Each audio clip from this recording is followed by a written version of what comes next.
Greetings once again. James Hackley, author of the best-selling book, Body, Mind, and Spirit, The Awakening, and welcome to yet another Body, Mind, and Spirit Bible study series. Today we're going to talk about one of my favorite miracles when it comes to Christ, and that's the Transfiguration of Jesus. The Transfiguration of Christ is recorded in Matthew chapter 17, verses 1 through 9, Mark chapter 9, verses 2 through 9, and also in Luke 9, verses 28 through 36. Now, as you may remember, that Jesus goes up to the mount. It's kind of in dispute exactly which mountain they're talking about. So therefore, it's universally believed to be the Mount of Transfiguration. So Jesus takes Peter, James, and John with them to this mountain, and incredible things happen. Christ is transfigured. And as I said, it's recorded in Matthew, Mark, and Luke, but it's kind of interesting. This transfiguration is not recorded in John, and John was an eyewitness. But John does say that even though he doesn't specifically recount the transfiguration of Christ, John makes several mentions that he firsthand witnessed the glory of God. And a lot of us believe that that is indeed a testament that he saw the transfiguration of Christ. And when we look at this accounting from Matthew, Mark, and Luke, they are remarkably similar. As we stated in various other Bible studies, Mark is the oldest of the synoptic gospels, synoptics meaning one eye, because they're very similar about the life and death and resurrection of Christ. John, his sole purpose basically to show signs that Christ was indeed the Messiah. But if we look at this account in Matthew, Mark, and Luke, it's remarkably similar. The only major difference is that Luke's accounting, it starts off at 6 days, but Luke says it's 8 days. But as we typically do, we'll read the whole thing and then we'll break it down verse by verse. And we're certainly going to get some meat off the bones today and some revelations and some things that perhaps you never really thought of before. So once again, the text that we'll be using today is Mark chapter 9, verses 2 through 9. And it reads as follows. And after 6 days, Jesus taketh with him Peter, James, and John, and leadeth them up into the high mountain apart by themselves. And he was transfigured before them, and his raiment became shining, exceeding white as snow, so as no fuller on earth can white them. And there appeared unto him Elias, some scriptures, some translations Elias, but it's basically Elijah, with Moses, and they were talking with Jesus. Verse 5, and Peter answered and said to Jesus, Master, is it good for us to be here? And let us make 3 tabernacles, one for thee, and one for Moses, and one for Elias. For he wist not what to say, for they were sore afraid. Verse 7, and there was a cloud that overshadowed them, and a voice came out of the cloud, and saying, This is my beloved Son, hear him. Verse 8, and suddenly, when they had looked round about and saw no man any more, save Jesus, only with themselves. And final verse, verse 9, and as they came down from the mountain, he charged them that they should tell no man what things they had seen, till the Son of Man were risen from the dead. Very, very powerful words. And as I said, we're going to break it down verse by verse, and hopefully we'll get some new revelations today. So verse 6. And after 6 days, Mark chapter 9, verse 2. And after 6 days, Jesus taketh with him Peter, James, and John, and leadeth them up to the high mountain apart by themselves, and he was transfigured before them. Now, 6, as I said, when I say this time and time again, every word that the scriptures give us, we have to see what that word is trying to tell us. 6 is a number of labor. God created the earth in 6 days. 6 is some folks account 6 as being a number of man, but 6 in particular is a number of labor, number of work. So they had been doing something hardcore for 6 days, and then Jesus take with them Peter, James, and John, and leadeth them into a high mountain by themselves. So he didn't take the other disciples. He took Peter, James, and John. And this, as we talked earlier, another Bible study series, Peter, James, and John, that was Christ's inner circle. Remember that Christ chose all of the 12 disciples. They didn't volunteer. Christ handpicked all 12 disciples. But Peter, James, and John, without a doubt, that's Christ's inner circle. You may recall that when Christ healed Jairus' daughter, we did a Bible study series on that. He took Peter, James, and John with him. They were in the room when Christ kicked out the minstrels who were wailing and playing music. and they thought that she was dead, but Christ took Peter, James, and John as witnesses, basically.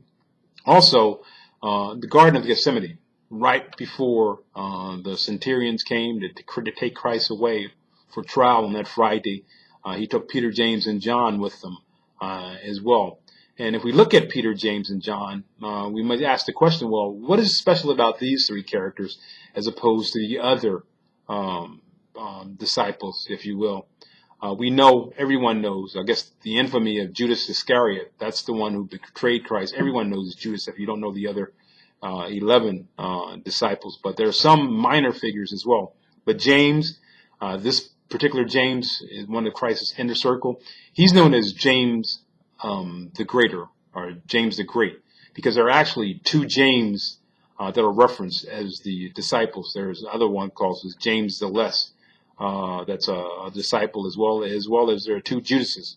Judas Iscariot, as we know, but there's another Judas who's the son of James, and that Judas is also referred as Thaddeus in some scriptures. But Peter was actually the first one that Christ chose. In three basic Gospels, it lists all of the name of the 12, and all three is listed as Peter as being the first one that Christ chose, and which is true. Peter was with his brother Andrew. They were chosen as well. And next up to bat were James and his brother John. That's the same John that wrote Revelations as well.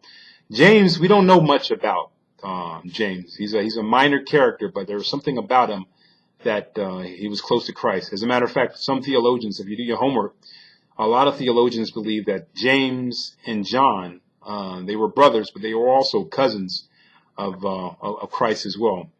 James and John, they were the son of Zebedee, his mother Salome, and they believe that Salome basically was the sister of Mary, which is the mother of Christ.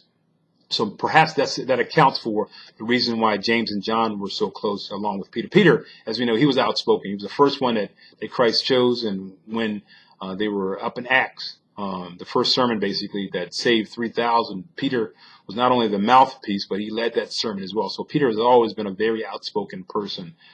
Peter was on fire for the God. And also a little earlier in Acts, or in Mark chapter 8, that's when Christ basically asked all the disciples, who do they say I am? And they said, some say that you are John the Baptist, and some say that you're Elijah. And then they said, who do you say I am? And then Peter responded that thou art the Christ, Son of the living God. And then Christ responds to him, blessed art thou, Simon Bar-Jonah. And Christ basically gave Peter the name Peter, which is mean rock. But he's also named as Simon Bar-Jonah. And Bar is a biblical term for son of. So Simon, son of Jonah, is also John. I know that's a lot of information. Peter has various names, but Christ gave him the name Cephas, which also means Greek word for rock. But his actual name was Simon. He was the Bar-Jonah, the son of John as well. But when we look at James, the scriptures don't tell us much about James. Some people, mistakenly believe that the letter of James in the Bible that was written by this James, but that's not true. The Bible basically has three Jameses that are referenced. James the Greater, that's this James right here within the inner circle. James, son of Alphaeus, that's the James the Lesser, and also James, the brother of Christ. And he's actually responsible for the book of James. And one of my favorite chapters, James 1, verse 2, basically says, count it all joy when you go through trials and tribulations. That's the brother of Christ, James, not this James. And then finally we get to John. We know about John. John authored Revelations. John is the only disciple who died of natural death, even though they tried to boil him in hot oil. That didn't work. He died in a natural death. And as I said, he had the vision and he penned Revelations as well. And sooner rather than later, we will begin to cover some of the things in Revelation, because a lot of Christians, they don't want to touch Revelations. They believe it's too spooky or it's too dark. But we're going to roll up our sleeves and tackle Revelations as well. So here we go. Those are the three major characters Jesus took with him, his inner circle, if you will. He took those three apart by themselves, and he was transfigured before them. So what does transfigured mean? Verse 3 gives us the answer. And his raiment, meaning clothing, became shining, exceeding white as snow, so as no fuller on earth can white them. That means that basically God's clothes, they were radiating. You can use all the bleaches at the time that you could think of. You couldn't get them any whiter than what he was radiating there. So God, basically, he was transfigured. And to me, when I read the scriptures, when I pray on it, and a lot of theologians agree, this transfiguration of Christ, basically, that gives these three individuals a glimpse of the glory of Christ. Remember, Christ was in the beginning. John tells us that in the beginning, he was the Word, and the Word was with God, and the Word was God. In the beginning of time, before time was time, Christ was there. But he came from his glory, and he put on human flesh. So even though the disciples had witnessed various miracles of Christ, they've never seen the true glory of Christ. So Christ decided to take these three up to a mountain away from everyone else and to show them, this is who I really am. Not this Christ that you've been walking with or that we've been breaking bread with on a regular basis. This is who I truly am. This is the Spirit. This is the glory of who I am. Verse 4 says, and there appeared unto him, as I said, Elias. Some translations will have it as Elijah. Elias is Elijah. It's one of the same. With Moses, and they were talking with Jesus. Very interesting that of all the old prophets, there's Elijah and there are Moses. And remember, the three disciples, Peter, James, and John, they're witnessing all of this. So you have to think about it. What's the significance of Jesus talking to Moses and Elijah? First, we have to look at Moses. Moses represents the law. Remember, from the beginning of time, folks were just wilding out. They didn't know what they were doing was wrong. So Moses brought down the law. So Moses is always attributed to the law, the Mosaic law. Elijah represents all the prophets, because all of the old school prophets, they foretold the coming of the Messiah. And the way I like to explain, folks, when you look at the Old Testament points towards the coming of Christ. New Testament points back towards the cross. So everything intersects basically at Christ. So we have Moses representing the law, and Elijah representing all of the prophets. And Christ was basically the replacement for the law, which was grace. And Elijah, be it Jeremiah, Isaiah, everyone foretold the prophet, the Messiah that would come. And Christ, as we know, is the greatest of all prophets. He is the Word incarnate. So there we are. We have those three that are talking, and I'm sure Peter, James, and John couldn't believe their eyes what was going on here. So verse 5, and Peter answered and said to Jesus, Master, is it good for us to be here? That's VIP treatment. And Peter's like, Peter always has something to say. A lot of times when folks get nervous, they just talk too much. And Peter was definitely guilty of talking too much. So Peter says in verse 5, and Peter answers and said to Jesus, Master, is it good for us to be here? And let us make 3 tabernacles, one for thee, and one for Moses, and one for Elias. Once again, in verse 8, in chapter 8 rather, of Mark, Peter was saying, thou art the Christ, Son of the living God. So he elevated him. But once again, Peter puts his foot in his mouth by putting 3 tabernacles, almost having a parity between Christ, Moses, and Elijah, instead of just putting Christ on a higher platform, that which he deserved. He didn't know what to say, but this is what he said. Verse 6 says, for he wist not what to say, for they were sore afraid. And a lot of times when we get nervous, we begin to babble and we talk about things. So important lesson that we can all glean from this thing is when we get nervous, when we don't know what to say, let's just say nothing. The old adage goes, it's better to keep your mouth closed and be thought brilliant instead of opening your mouth and be found out to be a fool. So once again, very important lesson learned here. When we're afraid, when we're nervous, let's not say anything stupid. Let's not say anything less than intelligent. Let's just keep our mouths closed and witness and take full advantage of the situation that we may be in the midst of. Verse 7, and there was a cloud that overshadowed them, and a voice came out of the cloud saying, this is my beloved Son. Hear him, or listen to him. Now this is the scriptures, especially in the New Testament. This is the second time that a voice came from heavens.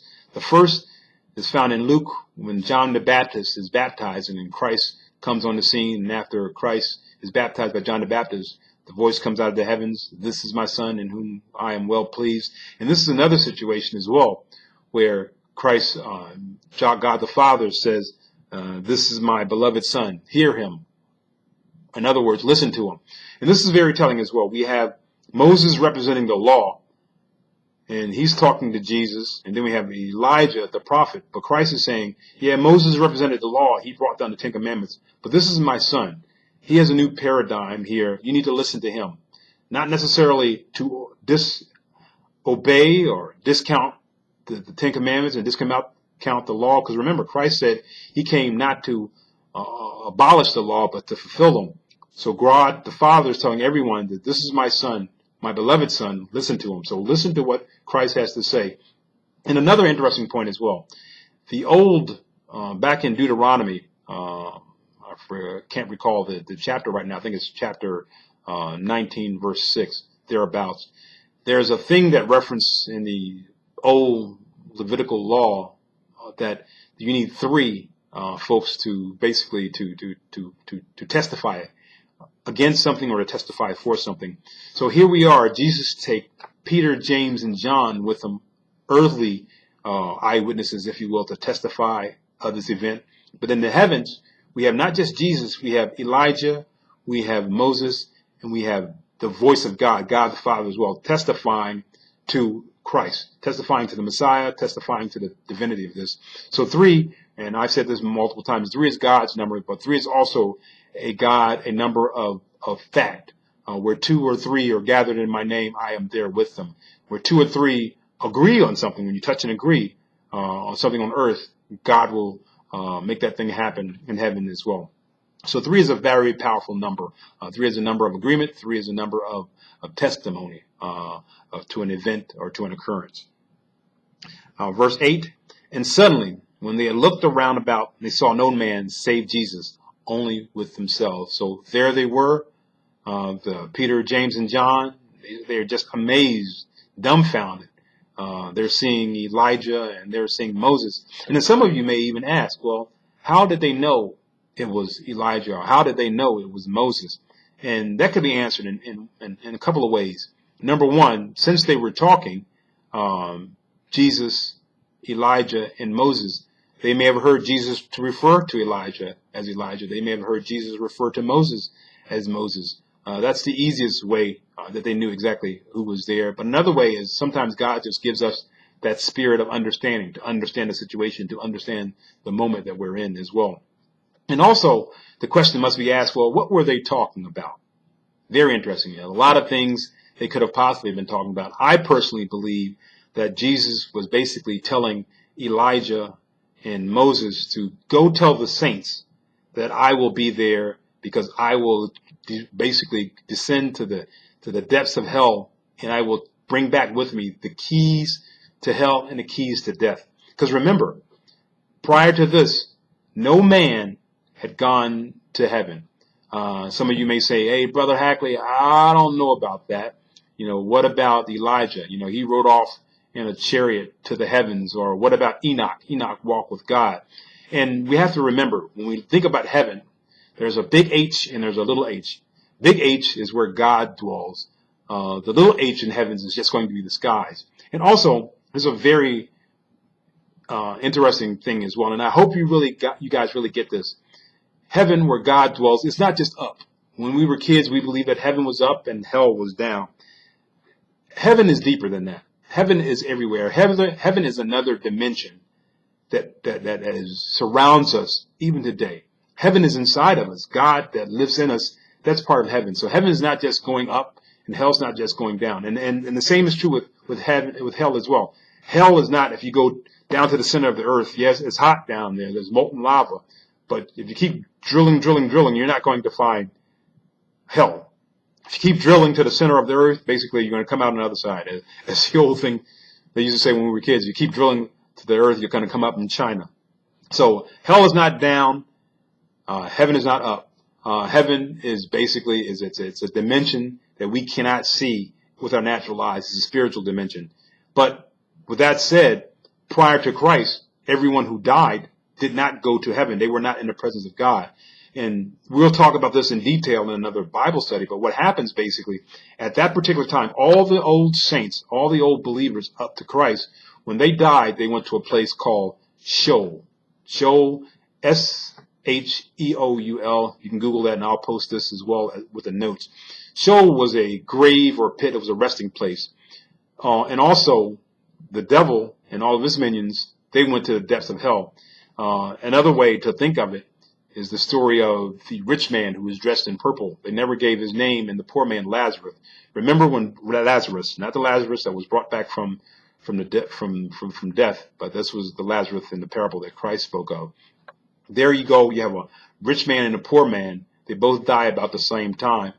The rich man goes to the depths of hell. He looks up to Abraham's bosom, and he sees the Lazarus, the poor man, there just chilling out on Abraham's bosom.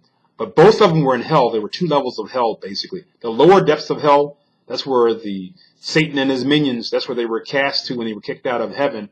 But the higher depths of hell, folks don't want to say that. Yeah, saints were in hell. Sheol, grave, it was the two levels of hell that were in Abraham's bosom, but they were not in heaven.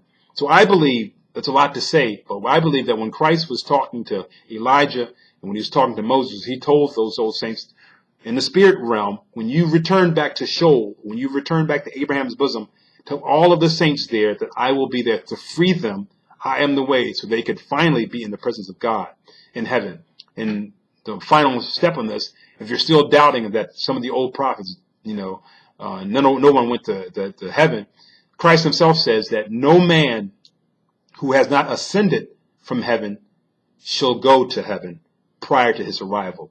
Very deep scripture. No man who has not descended from heaven shall ascend to heaven prior to Christ. Those are Christ's own words there.